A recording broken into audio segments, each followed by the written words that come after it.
2022년 11월 26일 날 본 중등 교육학 논술형 문제를 해석하도록 하겠습니다. 예년에 비해서보다는 추론 문제가 좀 적게 출제가 되었기 때문에 아마 여러분들이 피부적으로는 조금 쉬웠다라고 아마 느낄 수 있는 문제입니다.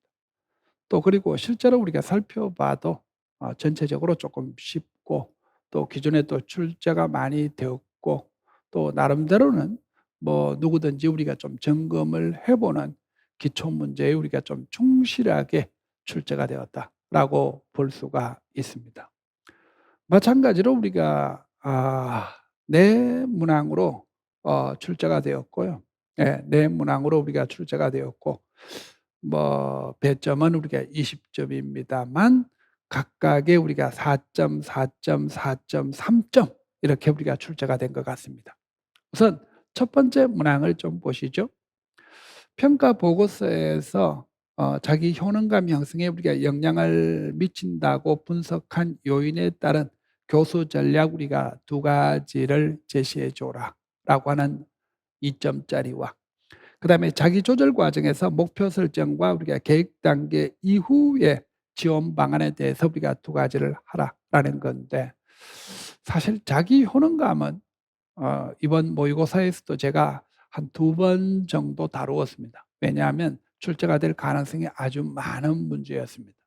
왜냐하면 이 자기 효능감이라는 것은 사실 굉장히 좀 중요하거든요. 예, 그런데 객관식 문제로도 조금 출제 빈도가 약했고, 또 우리가 논술형 문제에서는 아직 한 번도 출제가 되지 않았기 때문에 아주 중요한 개념이다라고 말씀을 드려 가지고 9월 달 모의고사에 이미 한 두 번 정도 다루었던 문제입니다. 그러면 여러분들 뭐 자기 효능감은 특정한 과제를 수행할 수 있는 자신 역량에 대한 신념을 자기 효능감이라고 이야기를 하지 않습니까? 그리고 자기 효능감은 네 가지가 영향을 주죠. 첫 번째는 여기 나와 있습니다만 과거의 숙달 경험, 그다음에 또 하나는 다른 사람들의 대리적 경험, 그다음에 세 번째는 언어적 설득, 네 번째는 생리적 각성을 이야기해 줍니다.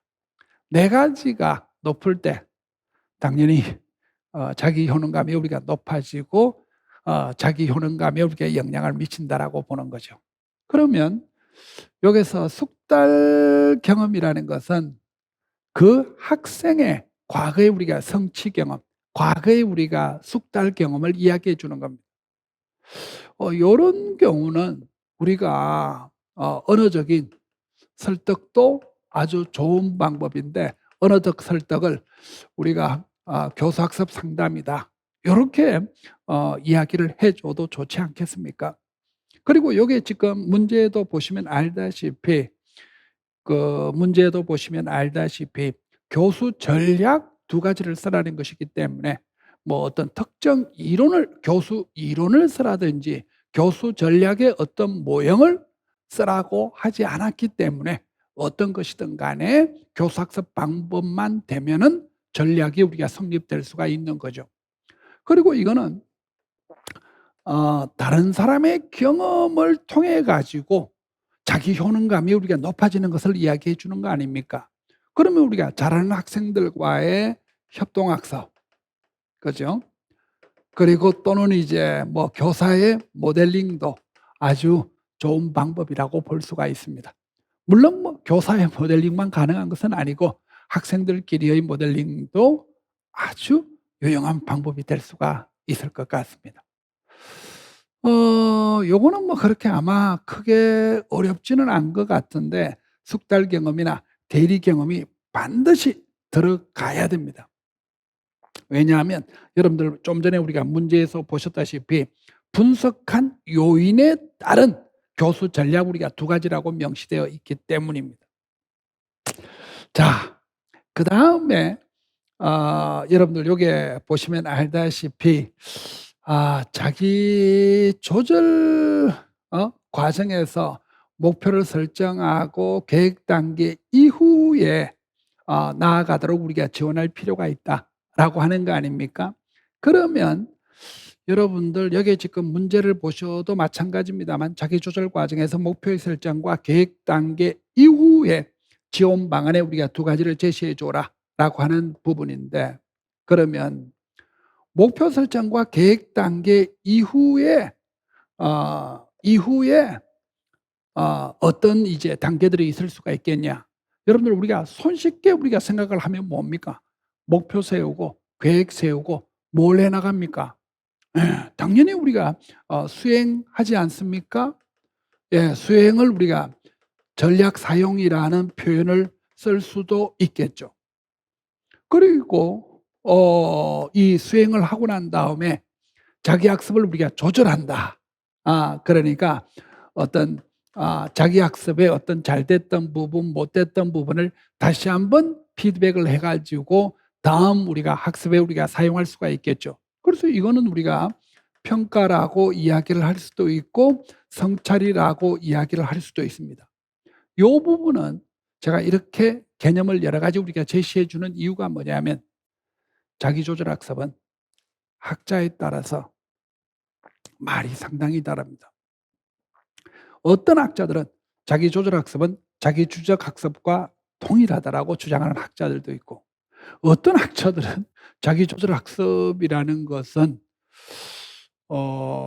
교사의 어떤 도움이나 조력이 전혀 없는 경우를 자기조절이라고 한다. 그러니까 학생 혼자서 스스로만 해 나가는 것이 자기조절 학습이고, 교사의 도움을 좀 줄 때는 자기주도적 학습이라고 이야기를 해줘야 된다. 그런데 여기에 지금 사실 보면은 좀 전에 말씀드렸던 두 번째하고는 관계가 없죠. 왜? 교사가 적절하게 우리가 지원해 준다. 그러니까 이거는 사실 어떤 면에서는 자기주도적 학습이라는 그 표현을 그냥 자기조절 학습이란 말로만 조금 바꾼 거기 때문에 사실 이후의 단계가 어떤 것이 우리가 들어오는 것에 대해서는 어떤 고정화되어 있는 것이 없는 거죠. 하지만 목표나 계획을 세우고 그것을 수행하고 그것을 우리가 평가나 성찰해 볼 수 있는 일반적인 어떤 기회가 제공될 수 있지 않겠냐라고 볼 수가 있는 거죠. 그러면 여기서는 뭡니까? 적절한 우리가 전략을, 그죠? 예, 적절한 우리가 전략을 선택하도록 돕는다는 거죠. 그러니까 목표나 계획을 달성하는 데 필요한 적절한 어떤 전략을 선택할 수 있도록 우리가 도와준다는 겁니다. 예를 들어서 인터넷 검색을 하라든지, 친구와 협동학습을 한번 시도해 보는 것이 어떠냐든지, 짝 모둠학습을 우리가 점검하는 것이 어떠냐든지, 이와 같은 전략을 지원해 주는 거죠. 그리고 그 전략을 우리가 수행했을 때 평가나 성찰을 할 수 있도록 지원해 주는 거죠. 네가 이 부분에 우리가 이렇게 결과를 냈는데 선생님 생각에는 이 부분이 아주 잘 된 것 같다. 이 부분이 조금 부족하니까 다시 한번 우리가 다른 전략을 한번 써보면 어떨까? 요런 식의 우리가 경우가 다 가능해지는 겁니다. 그래서 아마 요 부분이 추론 부분에서는 우리가 답이 가장 넓은 어떤 추론 부분이지 않을까라는 생각을 해 봅니다.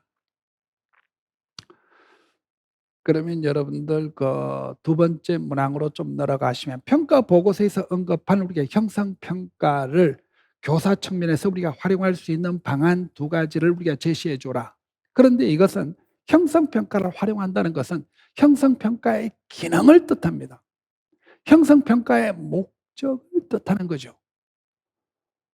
여러분들 형성 평가는 교사들의 어떤 교사학습의 어떤 개선이 가능해진다. 그리고 우리가 교사학습의 어떤 조절도 가능해진다. 속도를. 그래서 이런 것들이 아주 우리가 대표적인 교사 측면에 우리가 이 형성평가의 우리가 기능이라고 볼 수가 있는 것이거든요. 그래서 여러분들 이 부분도 상당히 우리가 폭이 넓게 우리가 채점이 될 가능성이 많은데, 제 생각에는 교수학습의 개선이 가능하다. 교수 전략의 우리가 선택에 우리가 사용이 가능해진다. 교수 전략에 우리가 적절한 어떤 수정과 개선이 이루어질 수 있다. 이런 것들은 다 답이 될 수가 있겠고요. 그 다음에 또 교사가 우리가 사용할 수 있는 전략이니까 교사들은 학생의 어떤 피드백을 제시해 줄 수 있는 거죠. 네가 좀 이걸 이렇게 했으면 좋겠는데, 그러면 우리가 학생들이 그 피드백을 통해 가지고 성찰할 수 있는 기회도 만들어지겠죠. 그래서 저는 이제 어떤 교수 방법의 어떤 개선이 가능하다. 그리고 또 피드백을 제공해 준다. 그럼 이 우리가 교사 측면에서 활용할 수 있는 것을 묻고 있기 때문입니다. 물론 여기다가 학생들을 우리가 성찰하게 해 준다라는 것도 난 사실은 정답으로 포함될 가능성이 아주 많다라는 말씀을 좀 드리고 싶습니다. 자, 그리고 평가 보고서에서 우리가 제안한 다당도의 명칭, 그리고 이 다당도가 가지고 있는 우리가 확보 방안 한 가지를 우리가 써라라고 하는 건데, 여러분들 한번 보시면은 위로 가야 되겠네요. 요게 한번 보시면은 이제 평가 문항 개발 시라는 말이 나옵니다. 그럼 우리가 평가의 문항이라는 것은 평가의 내용을 의미하는 것이기 때문에 내용 타당도가 되는 거죠. 내용 타당도라는 것은 평가의 목표를 우리가 달성할 수 있도록 평가의 문항이나 평가의 내용을 적절하게 우리가 구성하도록 도와주는 타당도를 내용 타당도라고 이야기를 하는 거죠. 여러분들 학교에서는 내용 타당도를 뭐를 통해서 내용 타당도를 확보하죠? 이원, 목표, 분류표입니다. 그래서 요거는 내용 타당도라는 것이 정답이고, 그리고 이것을 높일 수 있는 방법은 이원, 목표, 분류표를 확인하고 이원, 목표, 분류표를 사용하는 것이라고 볼 수가 있는 거죠. 자, 그러면 여러분들 세 번째 문제로 좀 갑시다. 예, 세 번째 문제로 좀 가시면 우리 아이가 이제 요게 자료는 이제 요런 겁니다. 우리 아이가 다양한 과목이나 활동을 경험할 수 있어서 좋았어요.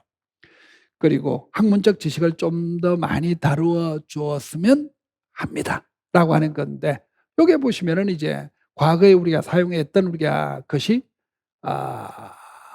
경험 중심의 교육 과정, 이제 새롭게 우리가 사용해야 될 것이 학문 중심의 교육 과정인데, 브루너의 교육 과정 이론을 바탕으로 교육 내용의 선정, 교육 내용을 우리가 조직하는 방법, 이렇게 나와 있었습니다. 경험 중심의 교육 과정은 이미 한번 출제가 되었습니다.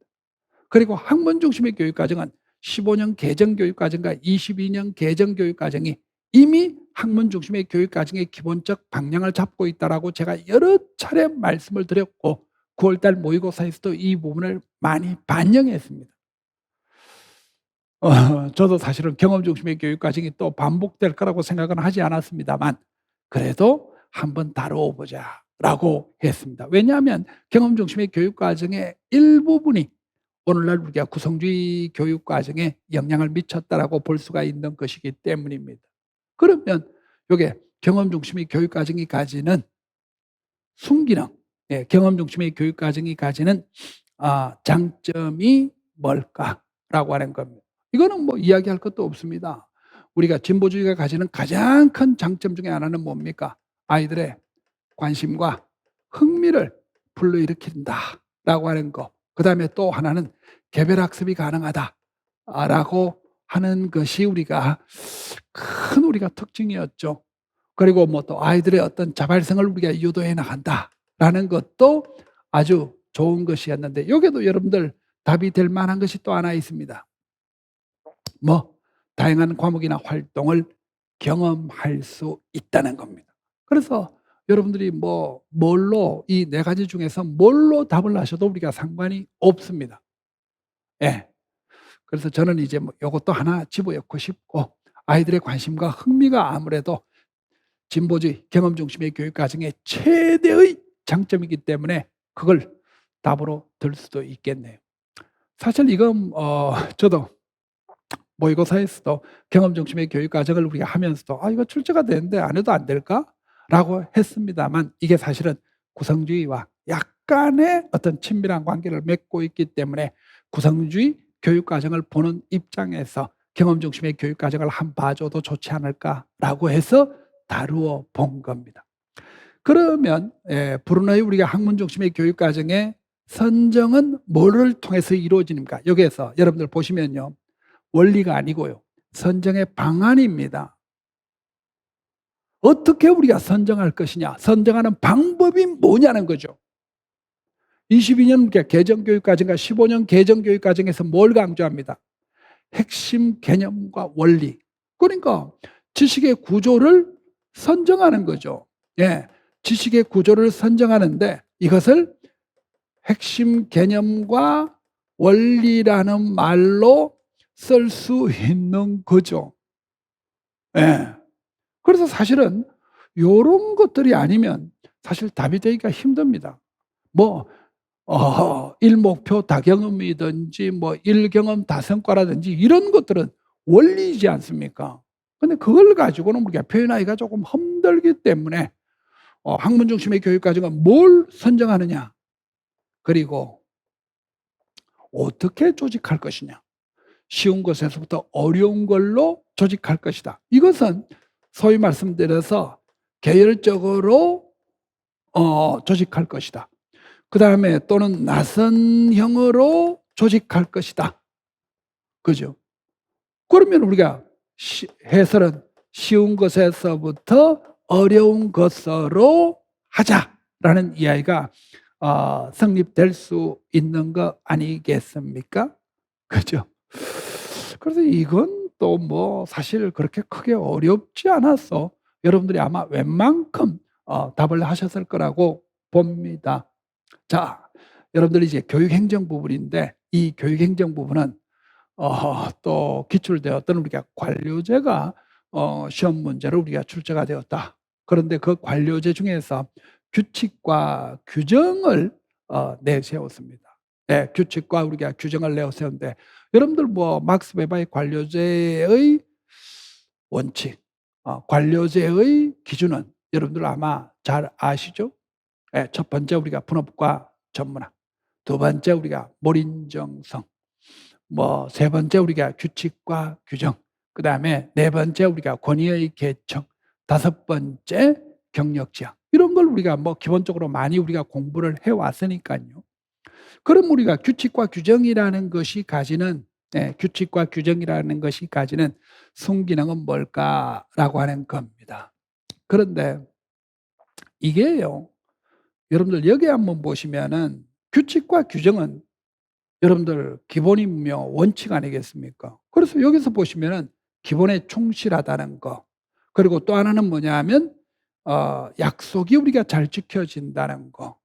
우리가 학교 규칙이 있으면은 학부모도 따르고 학생도 따르고 하는 우리가 학교 문화가 만들어질 수가 있다는 거 아니겠습니까? 그래서 제가 볼 때 이 순기능은 굳이 뭐 다른 거 안 쓰셔도 여기 나와 있는 문제 속에 있는 내용을 여러분들이 우리가 적으셔도 상관이 없습니다.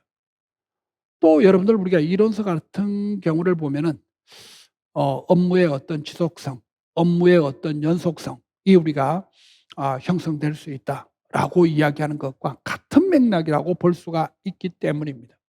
그래서 이거는 뭐 두 가지는 이걸 적으셔도 충분히 우리가 좋을 것 같고, 그 대신에 역기능이 뭘까라고 하는 건데 여기에 아주 중요한 역기능이 하나 있는데 이것을 우리가 동조 과잉이라고 이야기를 하고 이것을 목표 전도 현상이라고 이야기를 합니다.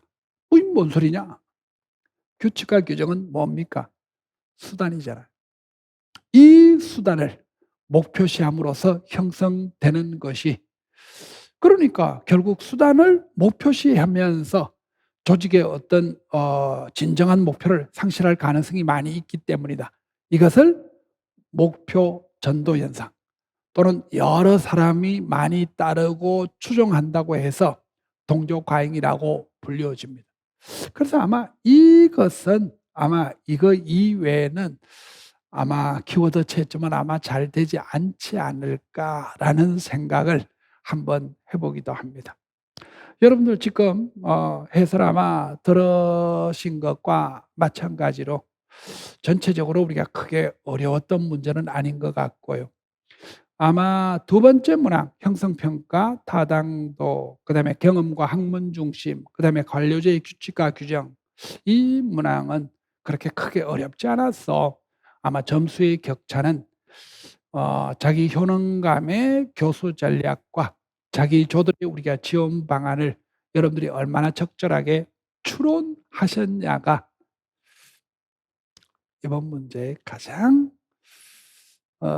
점수의 격차를 유발하는 것이지 않을까라는 생각입니다. 그래서 이것도 또 추론의 폭이 넓기 때문에 아주 칼체는 조금 힘들고 비슷비슷한 것들은 아마 점수로 채점했을 가능성이 아주 많습니다. 여러분들 그동안 수고하셨다라는 말씀을 드리고 싶습니다. 좀 많이 공부하셨던 분들은 변별이 좀 안 될 것 같아서 아쉽고, 좀 적게 공부하셨던 분들은 그래도 좀 나름대로 안도할 수 있는 교육학 문항이었지 않았을까, 요렇게 생각을 해 봅니다. 수고하셨습니다. 감사합니다.